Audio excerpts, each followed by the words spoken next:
तो मित्रों, ये जो तस्वीर आपकी स्क्रीन पर नज़र आ रही है, ये पाकिस्तान के जो बांग्लादेश के अंदर हाई कमिश्नर हैं सैयद अहमद मारूफ साहब, उनकी तस्वीर है।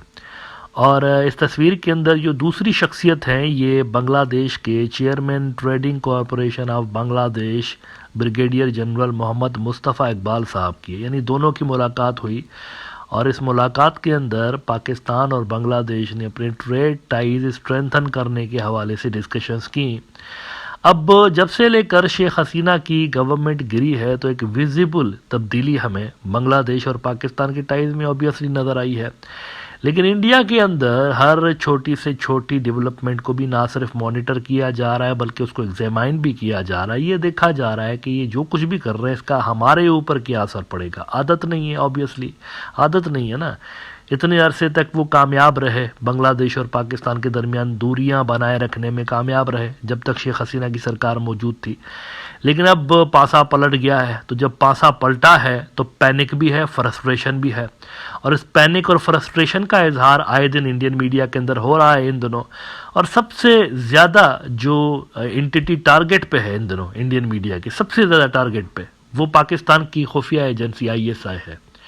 इस वक्त जितना टारगेट इंडियन मीडिया ISI को कर रहा है, शायद ही किसी और तंजीम को या शायद ही किसी और को इतना ज़्यादा वो टारगेट कर रहे हो। आए दिन आप देख रहे हैं कि इंडियन मीडिया के अंदर ISI के हवाले से झूठे सच्चे फसाने घड़े जा रहे हैं। कभी वो कहते हैं कि यहाँ पे कोई इस्लामी रेवोल्यूशनरी आर्मी बना रहे हैं बांग्लादेश और ISI मिलके। कभी वो कहते हैं कि यहाँ पर कोई ट्रेनिंग कैंप्स बन रहे हैं इंडिया के सेपरेटिस्टों के लिए। तो कभी कोई और कहानी वो घड़ देते हैं। लेकिन आज जो फर्स्ट पोस्ट के अंदर कहानी घड़ी गई है, वो कुछ दिलचस्प यूं भी है कि उसमें सिर्फ ISI और बांग्लादेश का फैक्टर नहीं है। उसके अंदर कुछ बड़ी गेम की तरफ इशारा किया गया है। उसके अंदर कुछ ये इशारा नज़र आता है कि पूरे के पूरे रीजन के अंदर भी और रीजन से बाहर भी अमेरिका तक की फोर्सेस यहाँ पर कूद पड़ी हैं। और इन तमाम ने फैसला कर लिया है कि यहाँ पर प्रॉब्लम्स इंडिया के लिए क्रिएट करने हैं। फर्स्ट पोस्ट के अंदर आज जो आर्टिकल लगा है, सबसे इंपॉर्टेंट बात तो ये है कि ये इंडिया के ही मिलिट्री की एक पर्सनैलिटी ने लिखा है, लेफ्टिनेंट जनरल AB शिवाने। इन्होंने लिखा कि how ISI actions in Bangladesh can turn south Asia into a global terror hotspot. The Pakistani secret agency's multifaceted strategy in Bangladesh, allegedly supported by significant figures in the interim government, spanning from exploiting marginalized communities to enabling terrorism and cyber intimidation, necessitates a comprehensive and coordinated response। वो कह रहे हैं कि वहाँ पर इतना कुछ हो रहा है बांग्लादेश में कि हमें लाजमी तौर पर कोई कंप्रीहेंसिव किस्म की और कोऑर्डिनेटेड किस्म की स्ट्रेटजी बनानी पड़ेगी इनसे निमटने के लिए। लेकिन कहानी सिर्फ यहाँ तक नहीं है।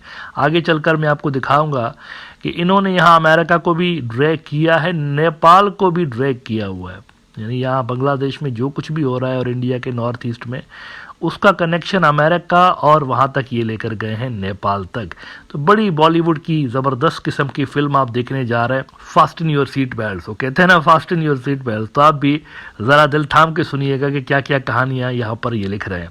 अच्छा, पहले तो उन्होंने ये एक पिक्चर शेयर की पुरानी, लेकिन नीचे उन्होंने लिखा कि recent intelligence reports indicate that the ISI is amplifying its activities in Bangladesh, seeking to create a foothold for both regional and international operations. International operations. Now you must be wondering कि ISI यहाँ पर किस किस्म के international operations launch कर सकता है, किसकी तरफ ये इशारा कर रहे हैं। आगे चलकर उन्होंने इस हवाले से थोड़ी सी इंडिकेशन दी हुई है। लेकिन वो बात जहन में रखिएगा कि ये तमाम जो रिपोर्ट्स इंडियन मीडिया के अंदर एक के बाद एक छप रही हैं, ये तब से लेकर छप रही हैं जब से लेकर शेख हसीना की गवर्नमेंट गई है और नई सरकार आई है और पाकिस्तान के साथ बांग्लादेश के टाइज नॉर्मलाइज हुए हैं। तो इसमें हैरान करने वाली कोई बात नहीं है। इस तरह के फसाने जो हैं वो पहले भी घड़े जाते रहे हैं इंडियन मीडिया के अंदर, अब भी घड़े जाते रहे हैं। फ़र्क सिर्फ इतना है कि पहले सिर्फ ये पाकिस्तान और कश्मीर के हवाले से इस तरह की बातें करते थे, लेकिन अब ये बांग्लादेश के हवाले से भी बात कर रहे हैं, क्योंकि वहाँ पर भी जो सरकार है वो न्यू दिल्ली की मंजूर नज़र सरकार नहीं है। ये कहते हैं the clandestine relationship between Pakistan ISI and Islamist Bangladesh 2.0 has recently garnered significant attention, raising concerns regarding regional stability and security. Recent reports indicate a well-planned ingress by the ISI in Bangladesh to bolster its influence. This entails both direct and indirect strategies to achieve its strategic objectives and weaken India. ISI वो कहते हैं हाथ धो के पीछे पड़ गया India के, और डायरेक्ट और इनडायरेक्ट स्ट्रेटजीज उन्होंने बनाना शुरू कर दी हैं इंडिया को धबरदूस करने के लिए। अच्छा, इसमें कोई नई चीज़ नहीं है, कोई नया इल्ज़ाम नहीं है कि मैं यहाँ पर उसको डिस्कस करूँ। पिछले काफ़ी दिनों से लेकर इंडियन मीडिया के इल्ज़ामात को हम यहाँ पर डिस्कस कर रहे हैं, वही सेम रवायती इल्ज़ामात यहाँ पर भी लगाए गए हैं। समुद्री रास्तों से हथियार आ रहे हैं, फिर वो हथियार इंडिया के अगेंस्ट जो ग्रुप्स हैं उनको मिल रहे हैं, फिर यहाँ पर ट्रेनिंग कैंप्स बन रहे हैं, फिर उन ट्रेनिंग कैंप्स में XYZ किस्म के जो ऑफिसर्स हैं वो ट्रेनिंग दे रहे हैं, वगैरह वगैरह वगैरह। यानी वही रवायती जो बीन बजाते रहते हैं इंडियन एक्सपर्ट्स, वही हो रहा है यहाँ पर भी सेम। इसमें कोई सच नहीं है, ये ऐसे ही फर्जी कहानी है, सच कुछ भी नहीं है। प्रेशराइज करने की सिर्फ एक टैक्टिक है और कुछ भी नहीं है। बांग्लादेशी सरकार को प्रेशर में लाने के लिए सारी कहानियां घड़ी जा रही हैं, इसके अंदर सच्चाई कुछ नहीं है। लेकिन वो जो मैंने कहा कि इसके अंदर एक नया पहलू जरूर नजर आया, और वो नया पहलू क्या है उसके लिए वो कहते हैं the role of Daniel Stephen Courtney. Now you might be wondering कि यार ये कौन सा बंदा है डेनियल स्टेफन कर्टनी, ये कौन है? आप में से शायद बहुत सारों ने इसका पहले नाम भी ना सुना हो, तो इसके लिए मैं आपको ये बता दूं कि 2017 से लेकर इंडिया ने इस बंदे को बैन किया हुआ है और फिर ब्लैकलिस्ट करके उसको डिपोर्ट कर दिया था। है ये कौन? पहले तो इसका इंट्रोडक्शन करा दूं आपको। ये बंदा अमेरिका की आर्मी का साबिका ऑफिसर है। पहले ये अमेरिका की मिलिट्री के अंदर था, उसके बाद ये मिलिट्री से बाहर हो गया, लेकिन अब ये मिलिट्री के अंदर नहीं, अभी ये रिटायर्ड है। तो इंडिया को मसला अमेरिका के रिटायर्ड मिलिट्री ऑफिसर से क्या है, सोचने की बात है ना। मसला यह है कि ये कह रहे हैं कि ये जो डेनियल स्टेफन कर्टनी है, सिर्फ ISI नहीं, ये भी तो सरदर्द है ना।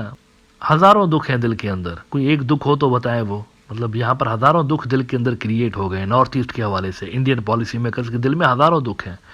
वो कह रहे हैं ये जो डेनियल स्टेफन है ये क्या कर रहा है कि ये जो कुकी फाइटर्स हैं मणिपुर के, उनके यहाँ जाकर तो ये वहाँ पर उनको असलहा और गोला बारूद ये सारी चीज़ें भी दे रहा है, ड्रोन्स भी दे रहा है और बुलेट प्रूफ जैकेट्स भी दे रहा है, सारा कुछ उनको दे रहा है।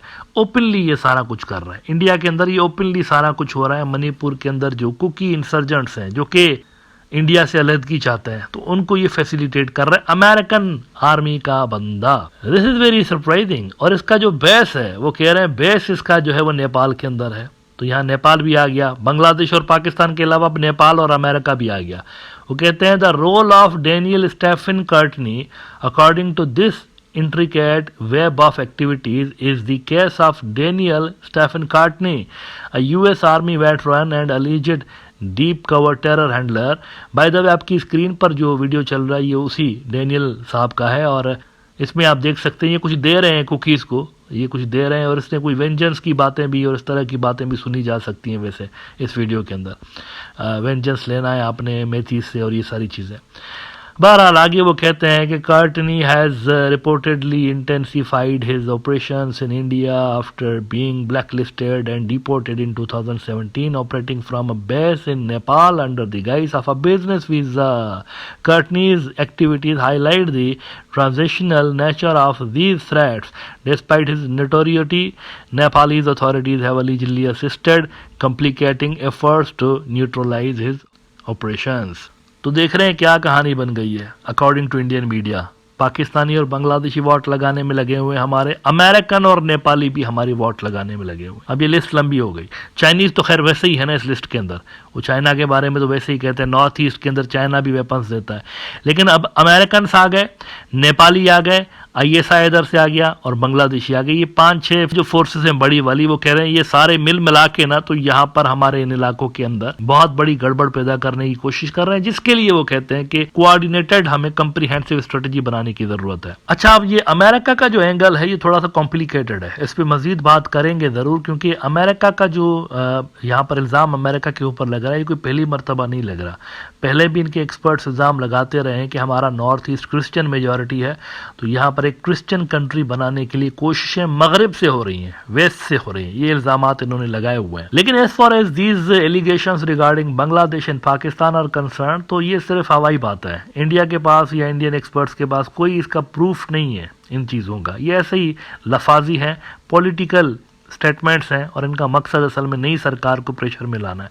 लेकिन अमेरिका का जो एंगल है वो जैसा कि मैंने कहा काफ़ी सीरियस है और ये वीडियो प्रूफ्स के साथ बात कर रहे हैं। जैसे यहाँ पर देखें ना, ये कर्टनी साहब जो कि रिटायर्ड आर्मी के बंदे हैं, उनके वीडियोस इंडिया के सोशल मीडिया पे सर्कुलेट हो रहे हैं जिसमें वो कुछ देते हुए नजर आ रहे हैं, ड्रोन्स और इस तरह की चीज़ें। जबकि ISI या बांग्लादेश के हवाले से इस तरह की कोई फुटेजेस मौजूद नहीं है, प्रूफ्स नहीं है इस तरह के। ये वाला अमेरिका वाला जो फैक्टर है ये ज़्यादा इंडिया के लिए सीरियस है और मेरे ख्याल से बांग्लादेश और पाकिस्तान की ISI को छोड़कर उधर देखे इंडिया अमेरिका की तरफ तो वो ज़्यादा इनके लिए मुनासिब रहेगा।